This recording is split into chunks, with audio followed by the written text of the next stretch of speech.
everyone. Oh, what's all this? Peppermints? I love peppermints. Let's mix the ingredients a bit, shall we? There's a better way of doing this, actually. Nothing there. Oh, another peppermint over here. I love the round ones. They are very good. And just a touch of sugar, just a bit, mind you.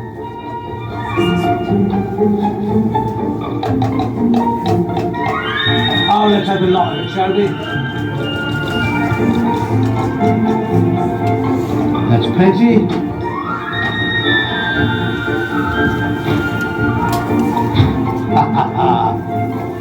Oh, what do you know about that? Let's see what's here. As I suspected.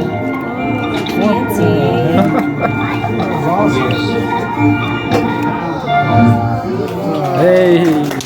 Thank you.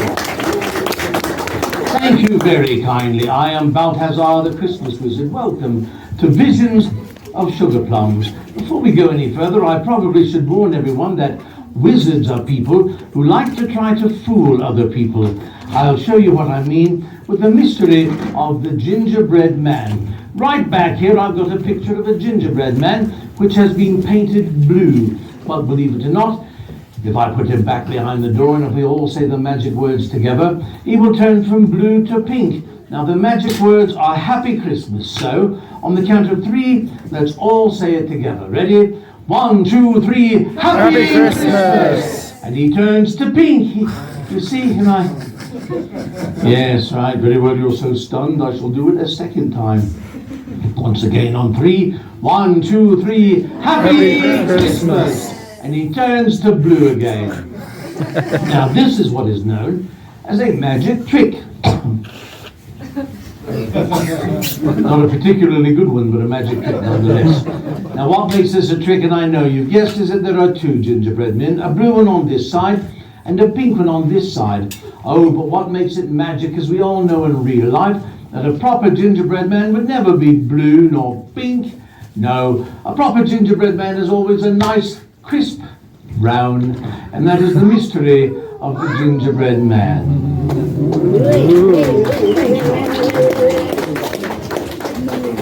I've only just suddenly realised that I absolutely must, and I do mean must, have the help of somebody from the audience. Who'd like to help us out? Anyone? Oh, the very first hand I saw fly up so quickly I actually felt a breeze coming from it. Belong to you. Would you come up on stage? A big round of applause, please, for our new friend from the audience.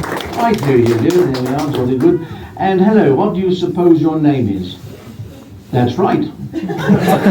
Actually, tell me something. Do you like milk?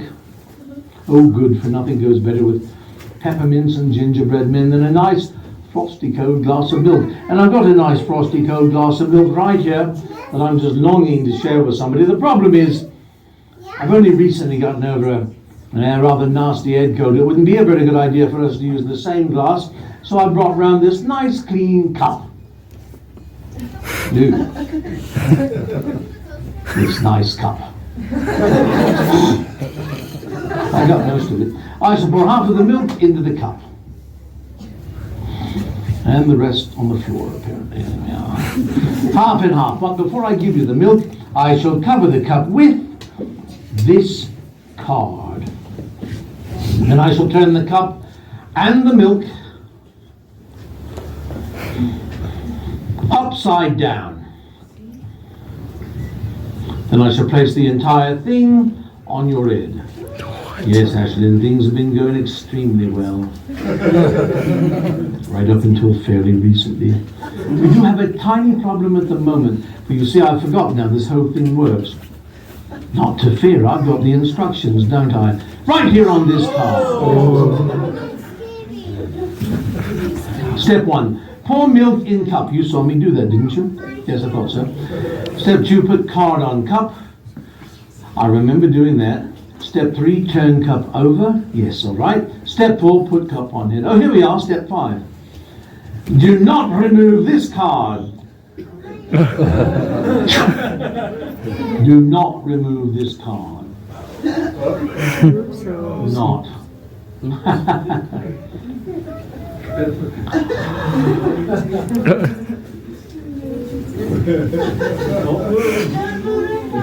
Hello. A tiny error has crept in. But don't you worry, for I've got a clever plan. Probably have a clever plan. What I shall do is, lift this cup so very quickly that a vacuum will form inside, holding the milk in the cup. Right, face the audience, this might be funny. So we'll do this on the counting of 3. Ready? 1, 2, 2.75, 3. I can't believe it, the milk has disappeared without a trace. A big round of applause for the very kind helper. Thank you, my dear, so much. You know, we've come to the time of day where for some reason I often find myself feeling rather peckish. So if you don't mind, I shall peruse the menu that I have here just to see if I can't find something on it that strikes me fancy. Now let's see, there's nothing here, nor here. It just says menu over and over. We're looking at the wrong side.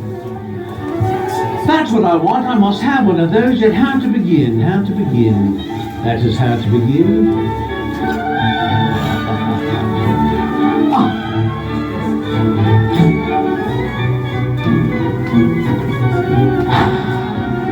Watch this.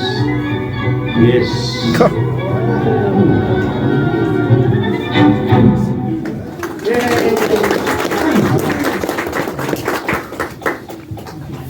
Oh, it's raspberry and peppermint. That's my favourite.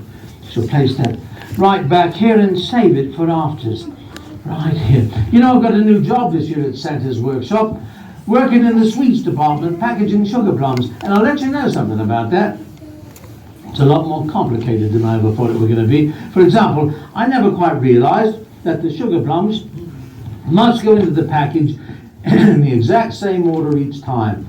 Starting with lime green, followed by lemon yellow, and lastly raspberry red. Now, for the life of me, I could not remember how to do that from one time to the next. So I explained my problem to the chief candy maker, and he said, "Oh, that's not a problem, not at all. In fact, we've got something for that. Something called a candy machine." Now, a candy machine is not properly a machine at all. Actually, it's only just a tube. It's got the sweets painted on the front in the correct order to use as a guide. And for example, what colour sugar plum goes in first? Green, lime green. That is very true, yes. What colour goes in second? Yellow, lemon yellow. And last? Red, raspberry red. So you see, by following the pictures on the front, there is no way that I can make a mistake.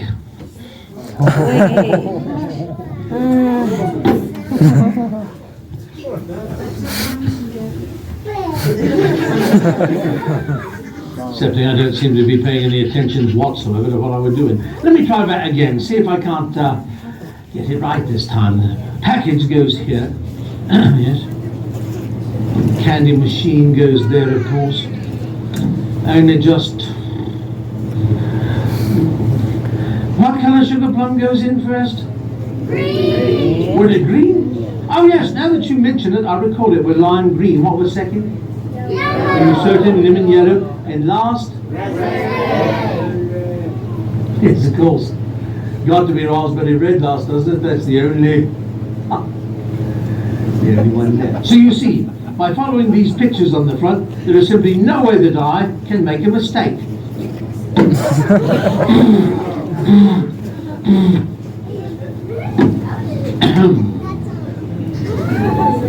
There's something funny going on here. Let me see if I can't get to the bottom of this whole thing. Now, let's see, there's nothing wrong with that package, I should imagine. No. We've had no trouble with the green sugar plum, at least none what I'm aware of. Neither has the yellow one presented any difficulties. And, I don't see how the candy machine itself could be at fault. No, it's this one red sugar plum that... Hello? What's all this? Here's the problem right here. This thing weighs a ton, and it's not supposed to. It's supposed to be light and fluffy. it probably hasn't been cooked long enough, causing it to sink to the bottom. But I can fix that. I've got my candy oven here. Now a candy oven is really nothing more or less than a pink and white box what's got a hole in the top. You place the offending sugar plum into the oven, let it cook for a couple of moments, allow it to cool. Oh my goodness, it's gone. Does that mean what I think it means? Dare I even hope it? Oh dear. Oh my.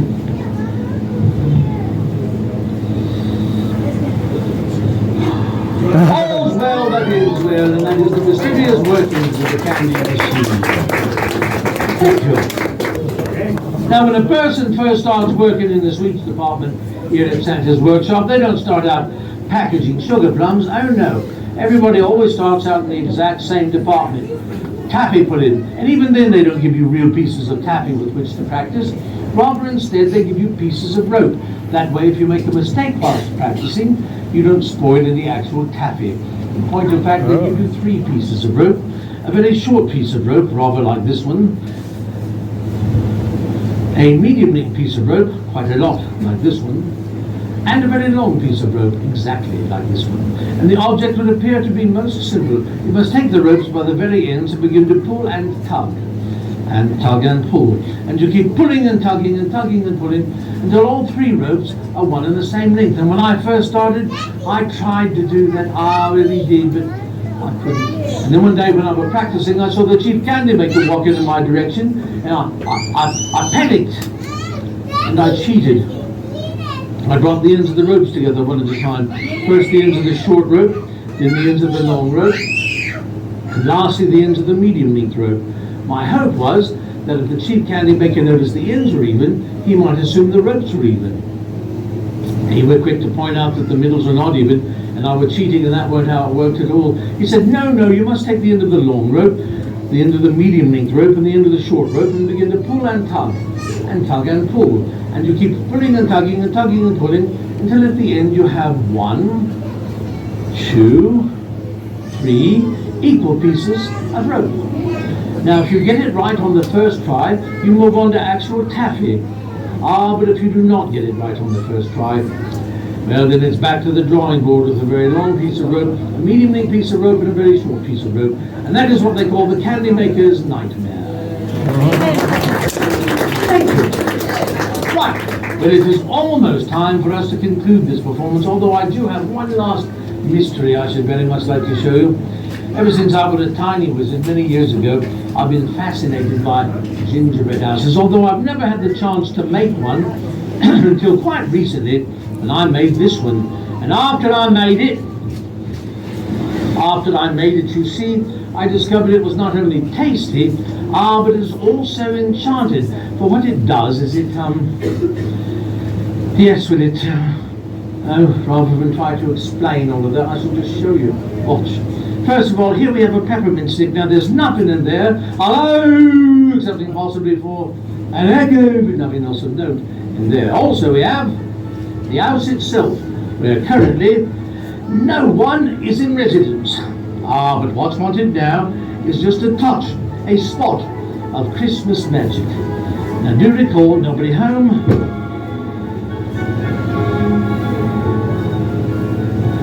I can't believe it. It's some magic. Bunny! Thank you. Thank you most kindly. This, my friends, is old Prince Thurston, the magic bunny. Do wave with everybody, Thurston. On behalf of Thurston, myself, and all of us at Santa's workshop, that'll do, mate. Thank you so much for coming. Have a wonderful day. Now, happy Christmas. Goodbye. Happy Christmas, everyone. Hey. Oh, great. Wow.